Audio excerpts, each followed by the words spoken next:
प्रधानमंत्री जी, अगर आपने अपनी सरकार का प्रारंभ उसी तरीके से किया होता तो शायद इतनी कटुता इस सदन में आज नहीं होती। समझौते क्या हुए, किसके कितने मंत्री होंगे, ये बातें अलग की हैं। मंत्री आते हैं चले जाते हैं, प्रधानमंत्री आएंगे चले जाएंगे, ये देश रहेगा। मैं नहीं जानता कोई भी राष्ट्र जो केवल अतीत पर रोता रहेगा वो नया भविष्य कैसे बना सकेगा। हमें तो कोई आशा नहीं थी कि भारतीय जनता पार्टी अचानक ही बदल जाएगी। नहीं, भारतीय जनता पार्टी बदलेगी नहीं और बदलनी भी नहीं चाहिए। आपसे आशा भी नहीं है। जज्बातों को उभार करके वोट पाए जा सकते हैं, सरकार बनाई जा सकती है, लेकिन देश की समस्याओं का समाधान नहीं किया जा सकता। ये सरकार किसी भी हालत में देश को चलाने के लिए न गंभीर कदम उठा सकती है, न इसमें कोई मानसिकता है सिवाय इसके कि यह सरकार किसी तरह से कुर्सियों पर बैठा रहना चाहती है। प्रधानमंत्री जी, आप जानते हैं गुरुदेव आप रास्ते से भटक रहे हो और आपका भटकाव जो होगा वो देश के लिए बड़ा कीमती पड़ेगा। आपको बड़ा अनुभव है, मुझे याद नहीं, शायद आपको ज्यादा याद हो। ईदी अमीन के अलावा दुनिया में कोई दूसरा राष्ट्र नायक है जिसने बयान दे के कहा हो कि हम एटम बम बनाएंगे। 1939 में इसी देश में किताब छपी थी, वी इंडियन नेशनहुड डिफाइंड। उसमें लिखा है एक प्योरिटी ऑफ रेस का रास्ता हमको हिटलर ने बताया है, भारत के लिए वो रास्ता देखने और समझने योग्य है। उसमें लिखा है कि माइनॉरिटी को नागरिकों का अधिकार नहीं होगा। उसमें लिखा है कि ये हमारे देश में केवल एक अतिथि के रूप में है। जितने दिन बहुमत के लोग हैं चाहे रहे, नहीं तो उनको इस देश से बाहर जाना पड़ेगा। और मैं समझता हूं इसमें बैठे हुए सब प्रमुख बीजेपी के लोग और जो राष्ट्रीय स्वयंसेवक संघ के लोग हैं उस किताब को पढ़े होंगे। 1939 में लिखी गई उस किताब का क्या कभी आपने खंडन किया? लोगों को भ्रम में डालकर बहुत आशा दिलाई जा चुकी, बहुत लोगों के दिलों में विश्वास दिलाया गया, बहुत बार विश्वास टूटे। एक बार फिर उस विश्वास को अगर आप तोड़ेंगे तो शायद जनतंत्र टूट जाएगा और इसीलिए हम आपके इस विश्वास तोड़ने की कला का विरोध करते हैं। कल से जो बहस चल रही है, कृपया उस बहस का प्रारंभ भारत के प्रधानमंत्री श्री अटल बिहारी वाजपेयी जी ने की। जो भाषण उन्होंने दिया उनसे असहमत होते हुए भी मैं ये कहना चाहूंगा कि उनके भाषण में देश के भविष्य के बारे में चिंता थी। उन्होंने हमारी चुनौतियों को समझने का प्रयास किया था। उन्होंने देश को एक दिशा में ले जाने के लिए हमें संकेत दिया था। ये बात दूसरी है कि उसके बारे में विभिन्न विचार हों और मेरे विचार उनसे सहमत नहीं हैं, लेकिन गुरु आज भी हैं। लेकिन उसके बाद जो बहस हो रही है, मुझे ऐसा लगता है कि उनके निवेदन का कोई असर इस सदन पर नहीं पड़ा। दोनों तरफ से सर मत हिलाइए, आप भी उसी में हैं।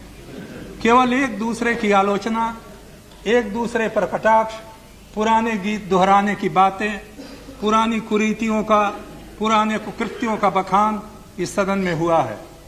भविष्य की चिंता कम दिखाई पड़ती है। मैं नहीं जानता कोई भी राष्ट्र जो केवल अतीत पर रोता रहेगा वो नया भविष्य कैसे बना सकेगा।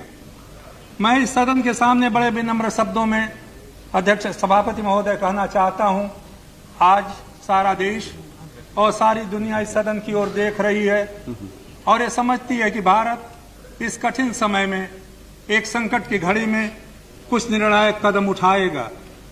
मैं मानता हूं कि सदन में हमको किसी पार्टी के लिए बहुत स्पष्ट बहुमत नहीं मिला। ये बात कोई दुनिया में निराली नहीं है। दुनिया के अनेक देशों में परिस्थिति पैदा हुई है, लेकिन उन लोगों ने देश को बचाने के लिए, देश को आगे बढ़ाने के लिए, समस्याओं के समाधान के लिए अपने विरोधों को भुला करके मिल करके सहयोग के रास्ते पर काम करने का प्रयास किया और उसमें उन्हें सफलता भी मिली। प्रधानमंत्री जी ने अपने भाषण का प्रारंभ यहीं से किया, लेकिन सभापति जी, बड़े विनम्र शब्दों से मैं कहना चाहूंगा कि प्रधानमंत्री जी, अगर आपने अपनी सरकार का प्रारंभ उसी तरीके से किया होता तो शायद इतनी कटुता इस सदन में आज नहीं होती। जो कुछ हुआ पिछले 20 दिनों में, उससे देश के मानस में और कम से कम इस सदन के सदस्यों के मानस में कटुता ही बढ़ी, आपस में टकराव की भावना ही बढ़ी। क्या अब भी हम सोचेंगे कि इससे हमें कोई लाभ नहीं होने वाला है? ये बात सही है, जज्बातों को उभाड़ करके वोट पाए जा सकते हैं, सरकार बनाई जा सकती है, लेकिन देश की समस्याओं का समाधान नहीं किया जा सकता। जज्बातों का उभारने का जो पुराना काम हुआ उसकी चर्चा मैं नहीं करूंगा। वो घाव अब भी हरे हैं, उन हरे घावों पर नमक डालने से देश में कोई अच्छी बात नहीं बनेगी। मैं तो हमारे वाणिज्य मंत्री जो हमारे मित्र हैं उनकी सलाह पर ही चलना चाहूंगा। उन्होंने कहा कि अभी सरकार के सामने कोई कदम उठाने का मौका नहीं मिला, सरकार अभी 7, 8, 10 दिन पहले बनी है, उस पर अगर चर्चा होती तो हम समझते कोई सार्थक चर्चा हो रही है। सभापति जी, आपकी आज्ञा से मैं प्रधानमंत्री जी का ध्यान उन बातों की ओर से खींचना चाहूंगा जो सरकार बनने के बाद हुई है। मैं उसमें अध्यक्ष के चुनाव की चर्चा नहीं करूंगा, कैसे सरकार बनी, कौन लोग सरकार में आए, किस तरह से एकता हुई, उस एकता के लिए कोई प्रसन्न एजेंडा है या नहीं, इससे मेरा कोई मतलब नहीं। मुझे इससे भी कोई मतलब नहीं कि भारतीय जनता पार्टी आगे क्या करेगी। भारतीय जनता पार्टी के बारे में मेरे विचार मैंने एक बार नहीं अनेक बार कहे हैं। हमारे इन मित्रों में से बहुतों को आशा रही होगी, हमें तो कोई आशा नहीं थी कि भारतीय जनता पार्टी अचानक ही बदल जाएगी। चाहे जो कुछ भी आप कहें, आप बदलने के लिए स्वतंत्र नहीं हैं, क्योंकि भारतीय जनता पार्टी संघ परिवार का एक सदस्य है और भारतीय जनता पार्टी ये जानती है कि राष्ट्रीय स्वयंसेवक संघ से हमारा जितना भी विरोध हो वो संगठित, निष्ठावान, संकल्प वाले नवयुवकों का एक संगठन है। मैं जब ये बात आज नहीं कह रहा हूं, आज से बरसों पहले हमारे बहुत मित्रों ने इसके लिए आलोचना की। जब उन्होंने कहा स्वदेशी का आंदोलन चलाएंगे तो हमने कहा मैं उनका साथ दूंगा। हमारे मित्र मुरली मनोहर जोशी जी आज जो स्वदेशी की परिभाषा कर रहे थे, मैं सोच रहा था कितना बदल जाता है इंसान सरकार में आने के पहले और सरकार में आने के बाद। मैं आपसे ये कहना चाहूंगा कि बदलेगा तो नहीं, भारतीय जनता पार्टी बदलेगी नहीं और बदलनी भी नहीं चाहिए, आपसे आशा भी नहीं है।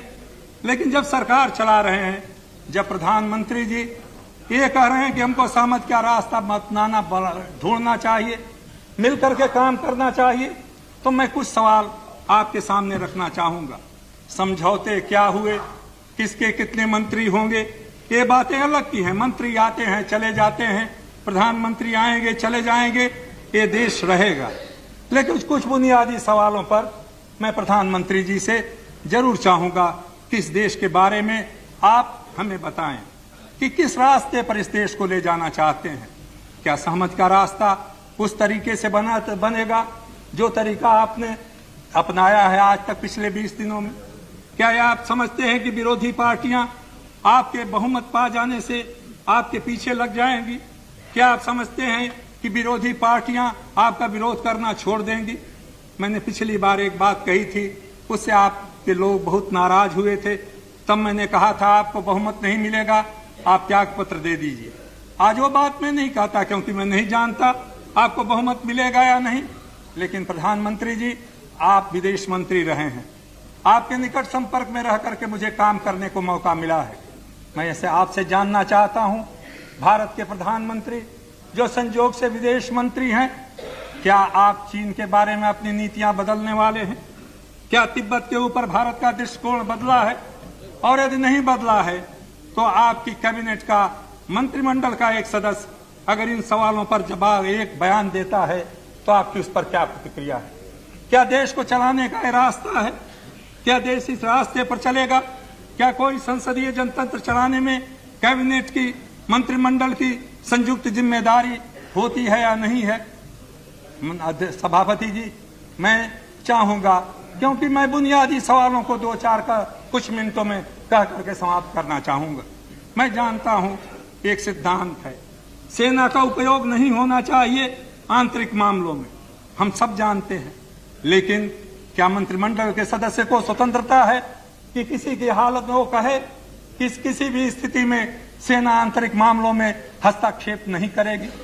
अगर सेना में ही विद्रोह हो जाए, और मैं कल्पना नहीं कर रहा हूं 1984 में जब हुआ था एक समय, आपके मंत्रिमंडल के एक सदस्य ने बयान दिया है, अखबारों में मैंने पढ़ा है, मैं नहीं जानता, तो उस समय कौन जाएगा? कोई वॉलंटियर कोर जाएगा वहां पर? अगर पुलिस की कोई टुकड़ी विद्रोह कर दे, दिल्ली में हुआ, उत्तर प्रदेश में हुआ, बिहार में हुआ, ऐसे सवालों पर मंत्रिमंडल के सदस्य अगर बयान देते हैं तो क्या हमारे लिए ये मन में शंका नहीं पैदा करती? क्या हमारे मन में नहीं लगता कि ये सरकार किसी भी हालत में देश को चलाने के लिए न गंभीर कदम उठा सकती है, न इसमें कोई मानसिकता है, सिवाय इसके कि ये सरकार किसी तरह से कुर्सियों पर बैठा रहना चाहती है। अगर भविष्य के बारे में चिंता होती तो इन बुनियादी सवालों पर जरूर आपका संकेत जाना चाहिए अपने मंत्रिमंडल के सदस्यों के बारे में। मैं नहीं जानता कोई दोषी है या नहीं भ्रष्टाचार का। मैं आप उन लोगों में से हूं जिसने बार बार इस सदन में और सदन के बाहर बात कही है कि जब तक कोई भ्रष्ट न्यायालय से साबित न हो जाए, उसको भ्रष्ट कह करके उसकी मर्यादा को मत गिराओ। एक व्यक्ति के लिए नहीं कहा, मुझे इस बात को कहने में आज भी गौरव है। आडवाणी जी पर जब लगा था आरोप, मैंने कहा अखबारों के जरिए कि मैं नहीं विश्वास करता कि आडवाणी जी इस तरह का कोई काम करेंगे। उसके लिए मेरी आलोचना हुई। लालू प्रसाद यादव के लिए मैंने कहा, मैंने माधवराव सिंधिया के लिए कहा, मैंने सुखराम के लिए कहा। उस समय मेरी बड़ी आलोचना हुई और अध्यक्ष सभापति जी, हमारे इन तरफ के बैठे हुए मित्रों ने हमारी बड़ी कटु आलोचना की, व्यंग के शब्द कहे। हम नहीं जानते कब किससे जनतंत्र में मदद लेनी पड़ जाए। किसी के चरित्र को गिरा देना आसान है, किसी के व्यक्तित्व को तोड़ देना आसान है।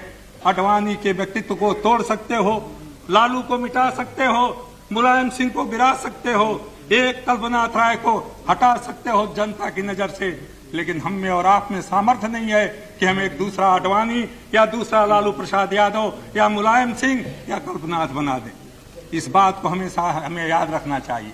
आज किस तरह से हम मुंह छिपा रहे हैं एक दूसरे से, उन नामों को लेकर के बार बार चर्चा होती है, तो मुझे लगता है क्या वही अतीत के कटु स्मृतियां जगाते हुए हम भारत के नए भविष्य को बनाना चाहते हैं?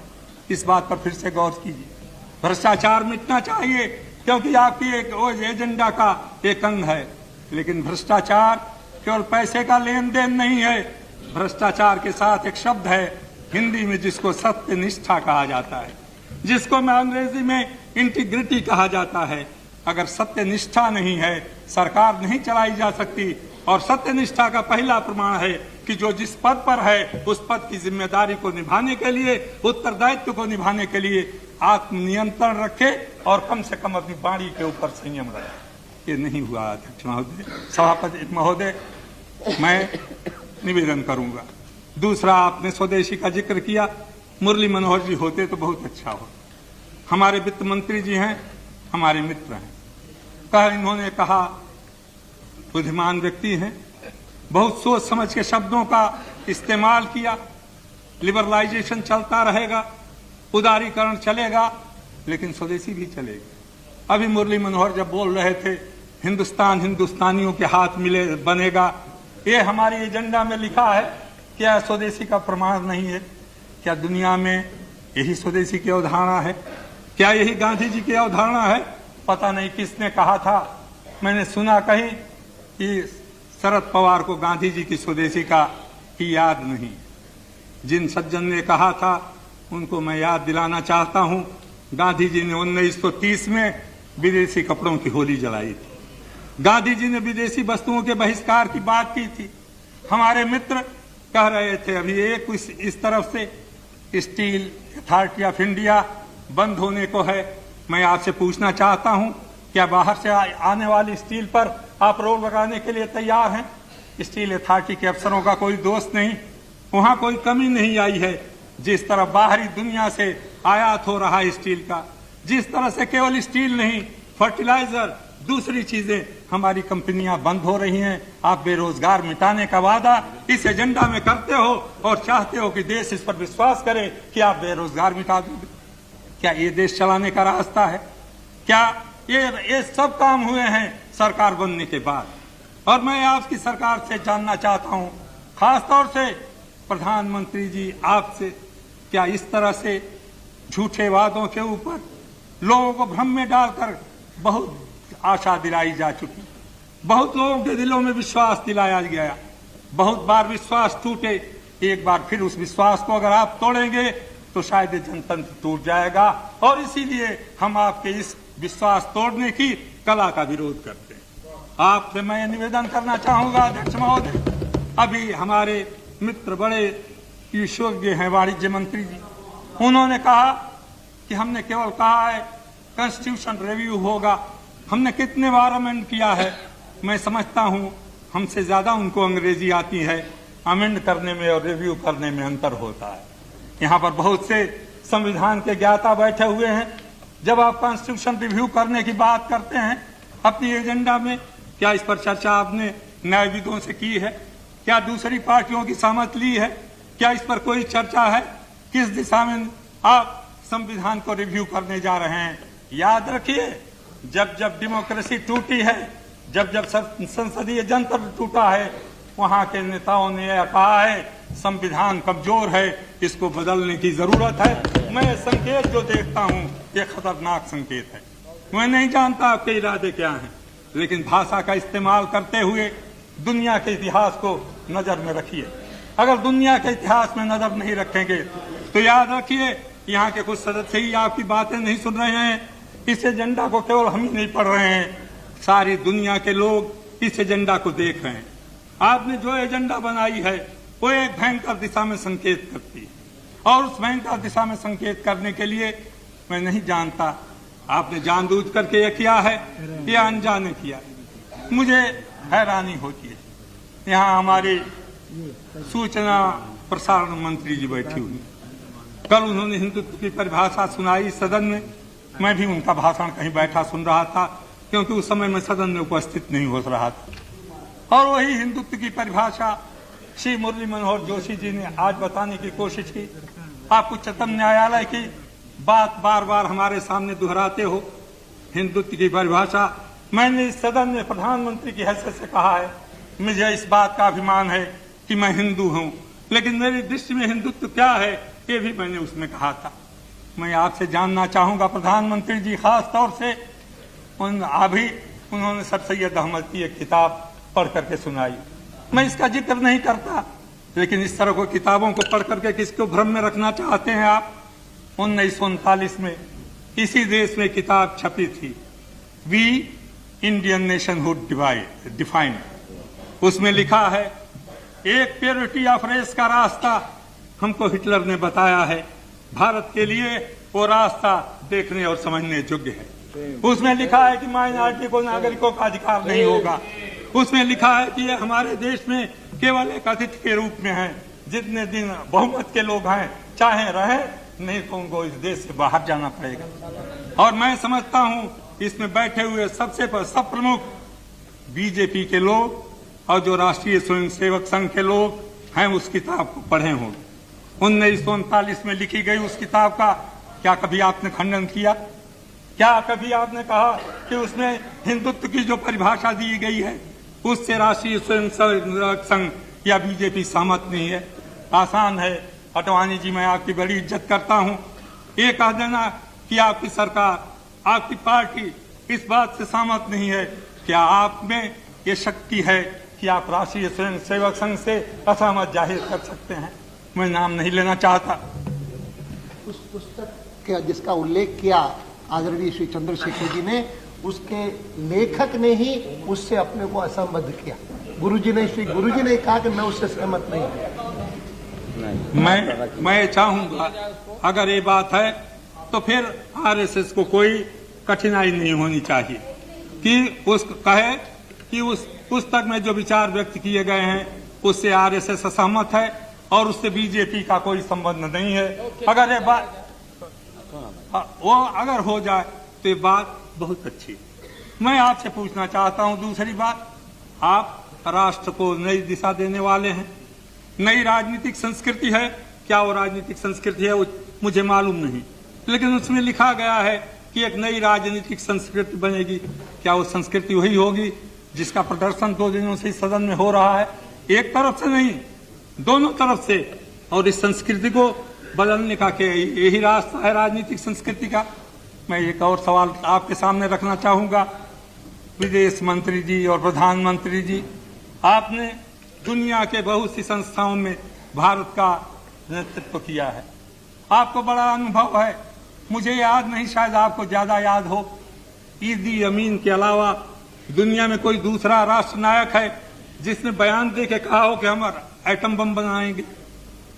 आपकी मंत्रिमंडल का एक सदस्य अखबार के सामने प्रेस कॉन्फ्रेंस करके कहता है मैं एटम बम बनाऊंगा, और दूसरे ही दिन पाकिस्तान से मांग आती है कि इंडिया के ऊपर सैंक्शन लगाया जाए। क्या अपने पड़ोसियों के साथ रिश्ते सुधारने का ये पहला कदम है जो आपकी सरकार उठा रही है? मैं आपसे जानना चाहता हूं, इन सवालों का जवाब ये देश आपसे चाहता है। इन सवालों का जवाब देश नहीं, दुनिया जानना चाहती है। इन सवालों का जवाब देने बिना कहां जाएंगे हम? मैं नहीं चाहता कि विवादास्पद सवालों को उठाया जाए, लेकिन इस देश में हमने अंग्रेजी और हिंदी में सारे काम करने को तय किया था। हमने ये कहा था सब भाषाओं को समान आदर दिया जाएगा। आपने लिखा है कमीशन बनेगा, 19 भाषाओं को वही दर्जा दिया जाएगा जो अंग्रेजी और हिंदी को दिया जाएगा। इसी सदन में नीतीश जी बैठे हुए हैं, सैकड़ों बार तो इनके मुंह से मैंने सुना है हिंदी का अनुवाद कहाँ है। अब 19 भाषाओं का अनुवाद नीतीश जी आपको करना पड़ेगा अगर आपकी एजेंडा लागू हो गई। क्या एजेंडा लागू करते समय आपने सोचा इसका दूरगामी परिणाम क्या होगा? कुछ लोगों को प्रसन्न करने के लिए क्या भारत के भविष्य के साथ, सारे इस कार्य पद्धति के साथ एक खिलवाड़ किया जा सकता है? क्या इस तरह की बातें हमारी गैर जिम्मेदाराना हरकत की परिचायक नहीं है? इन सवालों पर हमें और आपको गौर करना पड़ेगा। मैं कहता हूं जज्बातों के साथ बहुत खेल चुके हम सब लोग। जात का सवाल हो, धर्म का सवाल हो, भाषा का सवाल हो, क्षेत्रीय सवालों के ऊपर हम एक दूसरे को भड़का करके साथ लेकर के बहुत कुछ कर सके। 4 राज्य आप बना रहे हैं, मैं समझता हूं आप अवगत हैं। यहाँ नेता विरोधी दल बैठे हुए हैं, केवल उनके राज्य में 4 और राज्य बनाने, 3 और राज्य बनाने की मांग चल रही है। क्या होगा विदर्भ का? क्या होगा मराठवाड़ा का? क्या होगा सौराष्ट्र में? क्या होगा दूसरी जगहों का? तेलंगाना का? एक जगह नहीं, कोई राज्य ऐसा नहीं है। 16 या 18 उस दिन बोडो के हमारे साथी सवाल उठा रहे थे। क्या आप ये काम कर सकते हो? प्रधानमंत्री जी, वो दिन आपको याद है जब पहली बार जनता पार्टी की सरकार बनी थी और उसमें जयप्रकाश नारायण के नेतृत्व में एक कहा गया था कि हम छोटे राज्य बनाएंगे। पहली पार्लियामेंट्री बोर्ड की मीटिंग में हमारे वरिष्ठ नेताओं ने ये कहा था छोटे राज्य बनाने का काम हाथ में ले लें। मैंने हाथ जोड़ करके निवेदन किया था, एक मेरी प्रार्थना सुन लीजिए। गांधी जी का नेतृत्व था, राष्ट्रीय आंदोलन की सहमत थी, राजेंद्र बाबू राष्ट्रपति थे, पंडित जवाहरलाल नेहरू प्रधानमंत्री थे, सरदार पटेल गृह मंत्री थे। उस समय जब भाषावार जो सिद्धांतों के आधार पर भाषावार राज्य बनाने की बात थी, हमने उसको स्वीकार किया था। कितना खून बहा था इस देश में, और उस समय का देश हिंदुस्तान ऐसा नहीं था जो आज है। 1977 में हमने अपने नेताओं से कहा था कुछ और काम कर लीजिए, तब इसके बाद ये छोटे छोटे राज्य बनाने का काम कीजिए। छोटे राज्य की कल्पना से हमारा कोई विरोध नहीं है श्रीमान, लेकिन क्या यही अवसर है जब चारों तरफ तूफान खड़ा हो रहा है, छोटे छोटे मुद्दों पर आतंकवाद जैसी स्थिति पैदा हो रही है, तो क्या 4 राज्य बनाओगे तो 12-14 जगहों से मांगे नहीं उठेंगे? क्या उसके बारे में कभी सोचा? क्या उन 4 राज्यों का क्यों ज्यादा दबाव था, चाहे असेंबलियों का प्रस्ताव हो? ये काम मत कीजिए। ये खिलवाड़ अगर देश की राजनीति के साथ होगा तो देश के भविष्य के साथ एक बड़ा भारी विश्वासघात होगा। मैं इसलिए आपसे निवेदन कर रहा हूं इन सवालों पर।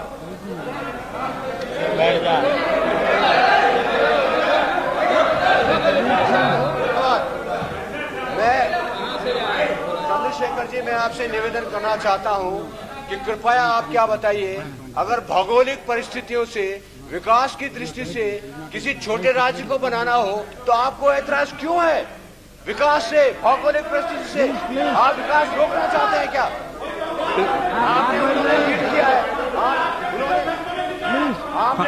अरे सुन लिया ना बात, सबके लिए समान न्याय करिए। सभापति जी, खंडूरी साहब ने जो सवाल उठाया है, क्यों छोड़ दिया? अरे भाई अब